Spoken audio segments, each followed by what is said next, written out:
আমি শুনছি যে আমার জন্মের মধ্যে অভিশাপ আছে। আমি শুনছি আমার দেখতে পাকিস্তানের মতো লাগে। আমি শুনছি যে তোর মতো ব্যারিস্টার ভার তোলে বলে।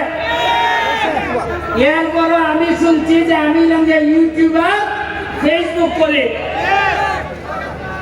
আমি আল্লাহ ভাই চাইয়া ধৈর্য ধরছি। আমি এতিম, আমার বাপ নাই। আপনারা কি কেউ আমার বাপের নাম জানুন? না। আপনারা আমার নামে আমি পরিচিত হয়েছি।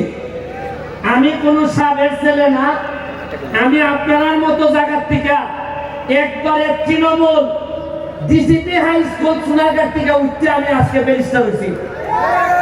আমি গল্পটা কইতাছি তোমাদেরকে এই কারণে, আজকে আমার সামনে যারা আছো তোমরা, তোমাদেরকে বলতে চাই, জীবনে ভালো করতে গেলে, সফল হইতে গেলে সব সময় সাবেক ছেলে হইতে হয় না, নিজের যোগ্যতায় হওয়া যায়।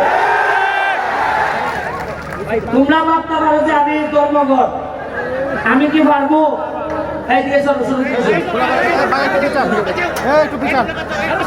তোমরা কি জানো যে এরা যে অত ক্যামেরা করতেছে, এরা যে ক্যামেরা করে, এরা আমার ভালোবাসা করে নাও। এরা ক্যামেরা ভিডিও করলে এরা টেকাবা ডলার ডলার না ডলার ভাই ডলার। আমি ধর্মঘটের বিষয়ে আমি খালি শুনতাম ধর্মঘট ধর্মঘট ধর্মঘট। এই ধর্মঘটের বিষয়ে আমার সম্মান শ্রদ্ধাবোধ অনেক বেশি।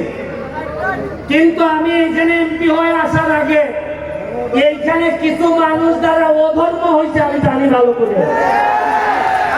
আমি যতদিন এমপি আছি এই ধর্মঘটের মাটিতে আমি আমার দায়িত্ব পালন করব। কোনো অধর্ম আমার লুকিয়ে